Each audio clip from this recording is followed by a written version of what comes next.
Just as I predicted, Mr. Producer. Just as I predicted. Boy, did the Eagles suck last night.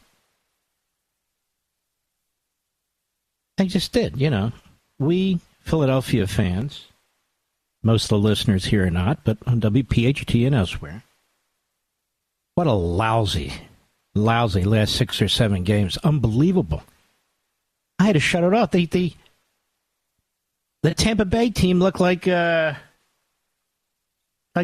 super duper team, but the week before the Giants did. I mean, they're running all over the field. Nobody can tackle. Oh, you thought I was talking about Iowa.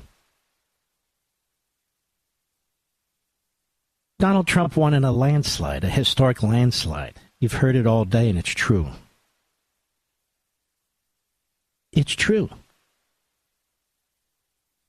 But what you're not hearing all day is that Nikki Haley failed utterly and completely. So why am I focusing on this? Haley. Mark, well, you Haley, you don't talk about Vivek, you're not talking about dissent. Just listen to me. Haley's the great ruling class hope within the Republican Party, Democrat and Republican. They threw everything they had behind Haley. They threw Democrats behind her, independents behind her, massive amounts of money behind her. The free media on all the networks, they were behind Haley.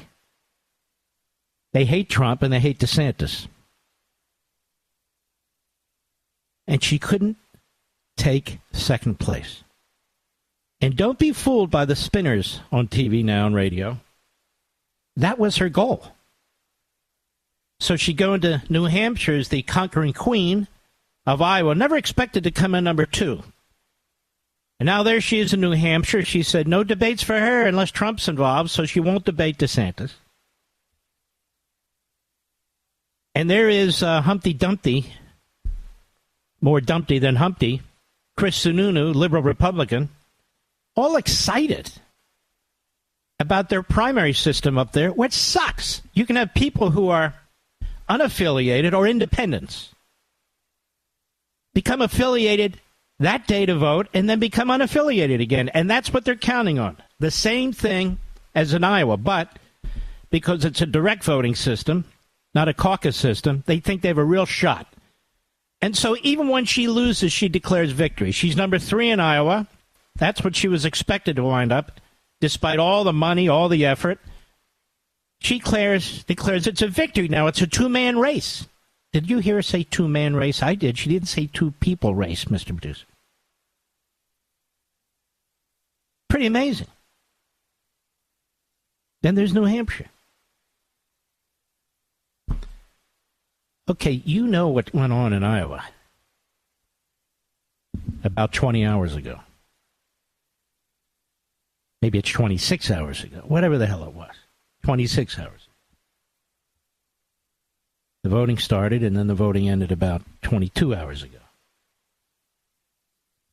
You know the ins and outs. You don't need me to explain it to you. More than happy to. I just did. But I'm not going to keep looping the same thing and filling time and all the rest. I want to focus in on an issue here. In 2016, there were a handful of journalists who did an analysis, each independently. One of them is in my book on freedom of the press. I think he was the editor of digital media for one of the main networks. I think it was NBC, actually. But whatever, it doesn't matter. They're all pretty much the same. And he said, how did we miss 2016? Not just Trump's election, but the support that he attracted by millions and millions of Americans, including some who had never voted and some who left the Democrat Party to vote for him. How did that happen? Well, I'll tell you how it happened, because it's happening right now. When you watch MSNBC, it is a cesspool of stupid. These are like the flunkies from fraternity houses and sororities, Mr. Producer. The overwhelming majority of them went to college. I don't think Sharpton did, but that's irrelevant. You get the point. They are arrogant.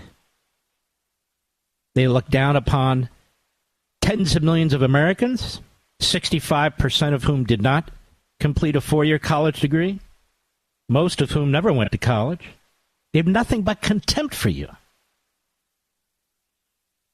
And when there are college graduates or even intellectuals and scholars who speak up for the country, for Americanism and patriotism, which is not taught in colleges and universities, the opposite is taught, to hate your own country, they try to destroy them. We cannot talk about this enough. The media today are doing things that the media even 50 years ago would never have dreamt of doing. Certainly 100 years ago. Oh, we had yellow journalism. We had it even before we had a country. I'm not talking about yellow journalism. I'm talking about totalitarian journalism. That is, in the United States of America, we have a media class. Let me repeat that. We have a media class that has a great deal in common with state-run media in Iran, in China, in Russia, and all the other genocidal regimes. They are there to promote and defend a ubiquitous central government. They are there to promote and defend the political party under which these various Marxist movements operate. They're there to promote and defend lies and propaganda and pseudo-events, censorship by affirmative stories and by omission. They're intellectually dishonest. They know they're not impartial. They know they're not objective, and they know they don't seek to be either. They are self-righteous psychologically. They're ideological activists. And there's groupthink. When 3, 4, 5% of Republicans or vote Republican, it doesn't get any more lopsided than that, America. But they have contempt for you. Just to say contempt for Goldwater and Nixon, Reagan, and Trump. They have contempt for you. And they are. They are using the totalitarian tools when it comes to indoctrination and when it comes to destroying those things that they either oppose or individuals that stand up to them. They have embraced the full use of propaganda, the full use of character assassination, the full use of intimidation and race baiting. They object to free speech. They object to academic freedom. They claim they don't, but I'm telling you who they are and what they do.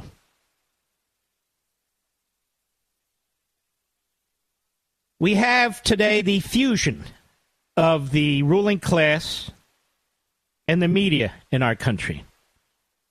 And, of course, they will choose the Democrat Party over the Republican Party, even if the Republican Party is led by your typical Republican establishment ruling class member. That's why they backed Obama against McCain, who is a perfect ruling class Republican. That's why they backed Obama against Romney, perfect ruling class Republican. Establishmentarians, rhinos. But in the meantime, they will use these people to advance the totalitarian mindset. You see it on MSNBC, you see it on CNN, the pages of the New York Times and the Washington Post. It's all around you. You can't miss it. They supported 2 impeachments against Donald Trump, even though both of them were outrageous.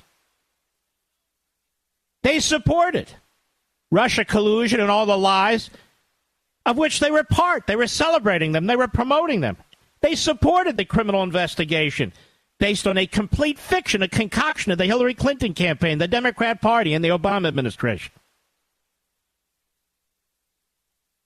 And they are whole hog in support of the criminal investigations and prosecutions of Donald Trump, which they know are interfering with the election, which they know are being run by Democrat DA prosecutors, a Democrat attorney general in New York, and a Democrat attorney general and Department of Justice filled with radical Marxists, which is why Jack Smith was chosen, because of the abuse that he unleashed against a former Republican governor,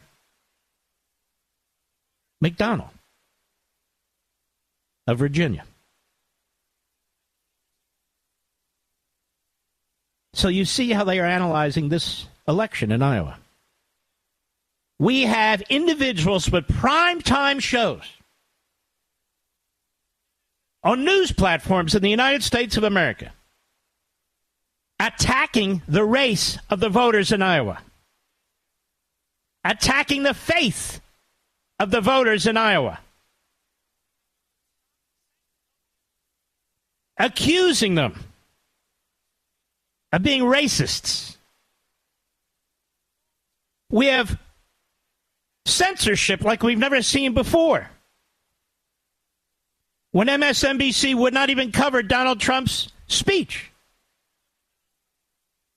Instead, we have to listen to Rachel Madcow, who's a bloviating buffoon and wrong on everything.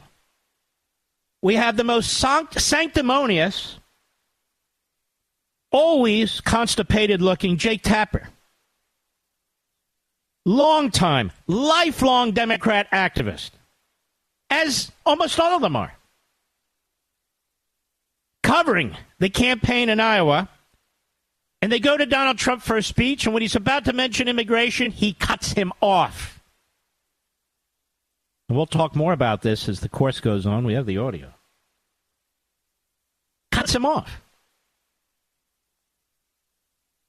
You never see this with Biden. You never saw it with Obama. Biden can say whatever he wants. He can scream at the top of his lungs. They use Hitler and Mussolini, Stalin. I'm talking about news organizations. And the repetition and the big lie. They refer to the Third Reich, and yet they conduct themselves like the media for the Third Reich.